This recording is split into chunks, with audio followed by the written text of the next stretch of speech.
अब इस अवस्था वृद्धावस्था में जब प्रवेश किया तो उसके मन में आया कि जीवन भर ना हमने दान किया, ना पुण्य किया, ना किसी संत के मुख में जिमाया है, भोजन कराए हैं, न कभी बैठ करके ठाकुर जी के चरणों में भक्ति की। अब मेरा कल्याण का मार्ग कैसे खुलेगा?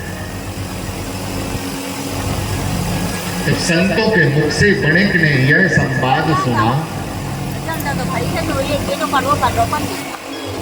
कि भक्तमाल की महिमा अनंत अनंत है,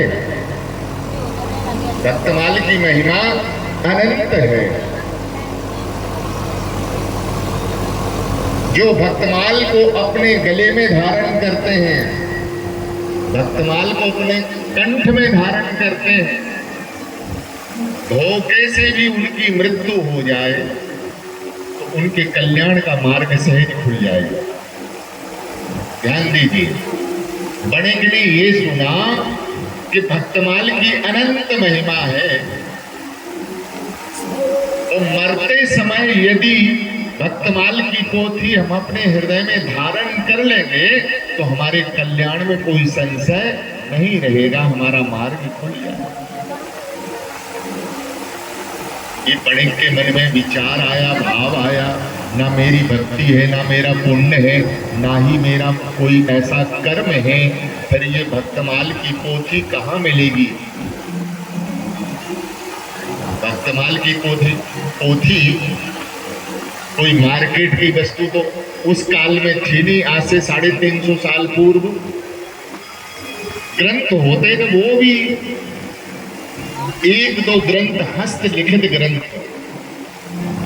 कोई प्रेस वार्ता वाली बात नहीं थी कि प्रेसों में उसको छपाया गया हो, पोथी के रूप में विराजमान हो। संत भगवान अपने कर कमल से लेखन करते थे। तो बणिक ने विचार किया पोथी कहां से मिलेगी, तो यह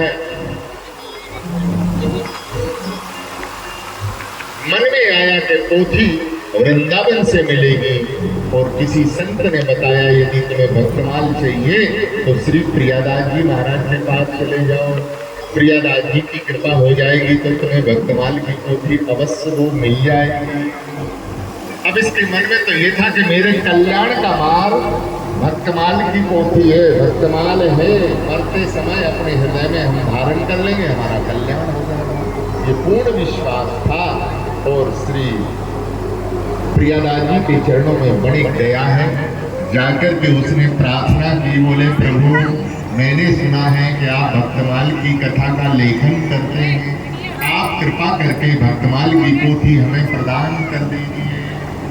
श्री प्रियादास जी महाराज ने कहा, भैया पहले तुम यह बताओ कि तुम कौन हो, भक्तमाल की कथा कहते हो क्या?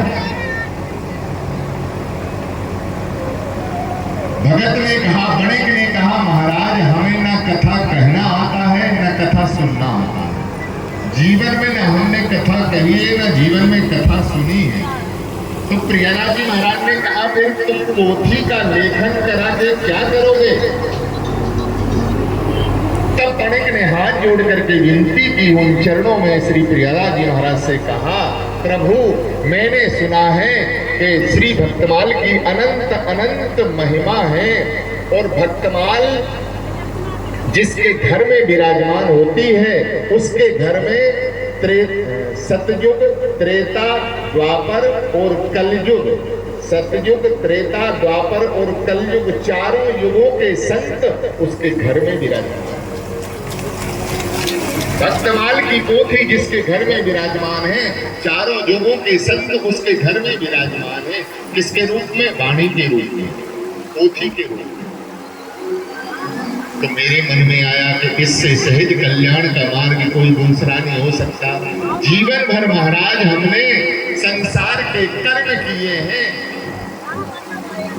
इस शरीर से भक्ति नहीं बनी है, तो जब मेरे मरने का समय आएगा तब हम पोथी को अपने हृदय में विराजमान कर लेंगे। तो यह हमारे मन में आया कि सतयुग, त्रेता, द्वापर, कलयुग और ये चारों युगों के भक्त मेरे हृदय में आकर के विराजमान हो गए।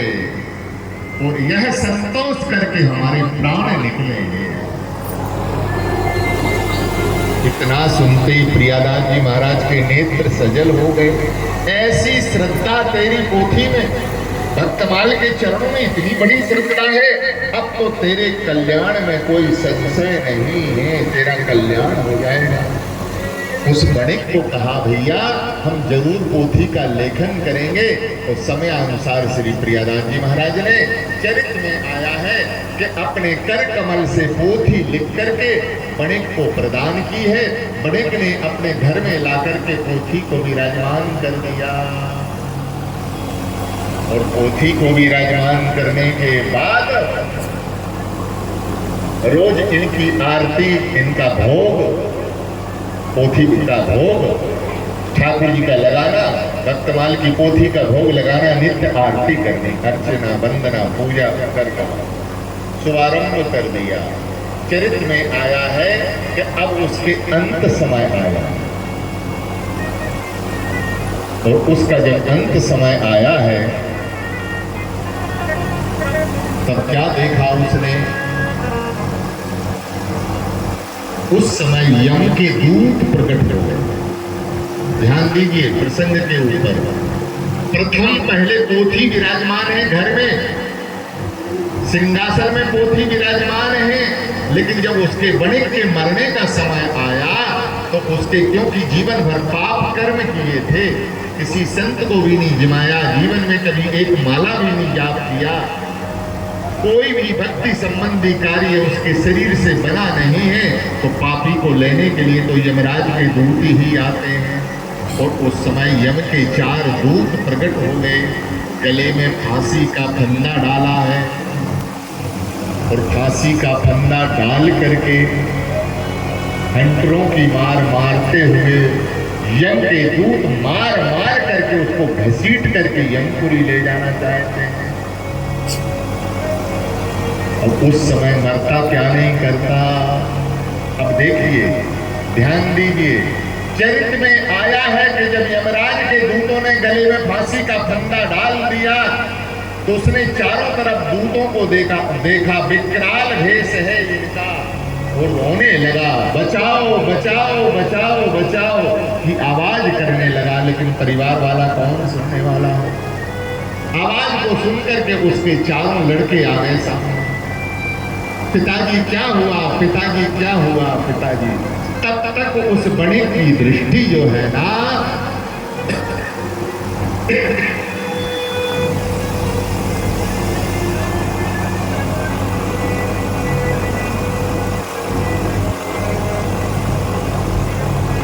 तब तक दृष्टि जो है ना बड़े की उस सिंहासन की ओर, आले की ओर गई है। चरित्र में आया है कि मरते हुए उसने श्वास लेते हुए हाथ का इशारा दे करके, झाला दे करके उठा करके बच्चों को कहा कि वो पोथी उठा करके मेरे हृदय में विराजमान कर दो।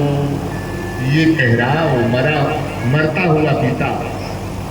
चारों बच्चों ने सब क्या कह रहे, कुछ समझ में आ नहीं रहा, बोल पा नहीं रहे हैं। अब वो तो गले में फांसी का फंदा पड़ा हुआ है, यम के दूत मार करके यमपुरी ले जा रहे हैं, और पिताजी क्या कह रहे हैं क्या नहीं कह रहे हैं। तब तक छोटे लड़के ने समझ लिया सिंहासन की ओर इशारा हो रहा है। हो ना हो ये पोथी जो है ना, पिताजी वृंदावन से लेकर के आए थे कि ये भक्तमाल जी की पोथी है, क्यों ना इनके हृदय में इसको धारण करा दिया जाए। चरित्र में आया है बच्चों ने भक्तमाल की पोथी को लिया है, सम्मान सहित पिताजी के हृदय में विराजमान कर दिया। और जैसे ही पोथी विराजमान हुई है कि आपने क्या देखा, तिने कहे हमें दूत ने दो को दीनो,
चरित्र में आया है कि जैसे ही पोथी, ये भक्तमाल की महिमा है, जैसे ही भक्तमाल की पोथी बणिक के हृदय में विराजमान किया, विराजमान करते हुए पता नहीं जो गले में फांसी का फंदा लटक रहा था, यम के दूत 4 प्रकट थे, उसी समय यमराज के दूत भाग जाते हैं, गले का फांसी का फंदा कट जाता है और सामने क्या देखता है भक्त बणिक के सामने श्री रैदास जी महाराज खड़े हैं, श्री नामदेव जी महाराज खड़े हैं, श्री कबीरदास जी महाराज खड़े हैं, श्री सेना जी महाराज खड़े हैं, श्री धनाजी महाराज खड़े हैं, श्री पीपा जी महाराज खड़े हैं। उस बणिक के लिए चारों तरफ संतों ने आकर के घेर लिया है और भगवान के दिव्य पार्षद यम के दूत तो भाग गए हैं और भगवान के दिव्य पार्षद जाकर के और प्रकट हो गए। बच्चों को कहा भैया हमें सेना जी दर्शन दे रहे हैं, पीपा जी दर्शन दे रहे हैं, रैदास जी दर्शन दे रहे हैं, कबीर जी दर्शन दे रहे हैं। रो रो करके पिताजी और अपने बच्चों को सुना रहे हैं, समझा रहे हैं, बेटा अब चिंता मत करो, ये संत कह रहे हैं आओ आओ चलो मेरे साथ, भगवान के धाम के तुम अधिकारी हो, भगवान के धाम में तुम्हारा प्रवेश है, बेटा चिंता मत करो। अब हम इन संतों के साथ श्री हरिपुर जा रहे हैं, हरि के धाम जा रहे हैं। और इतना कहते ही बणिक ने अपने नेत्रों को बंद किया, नेत्रों से झरझर आंसू बह रहा है और उसी समय मरते समय मुख से निकला श्री हरि राम हरे कृष्ण हरे कृष्ण हरे कृष्ण हरे राम कृष्ण राम कृष्ण राम कृष्ण। ये 4 बार नाम लेते ही बणिक के प्राण निकल गए और श्री ठाकुर जी के धाम में प्रवेश कर दिया। श्री वृंदावन बिहारी लाल की। ऐसी भक्तमाल की अनंत अनंत महिमा है, ये पोथी की महिमा है। और जो हृदय से भक्तमाल की कथा रसपान करेगा, श्रवण करेगा, उसके लिए हमारे ठाकुर जी क्या नहीं देंगे, ये तो कहना वाणी की सामर्थ्य नहीं। ऐसी अनंत महिमा को हम वंदन करेंगे, प्रणाम करेंगे।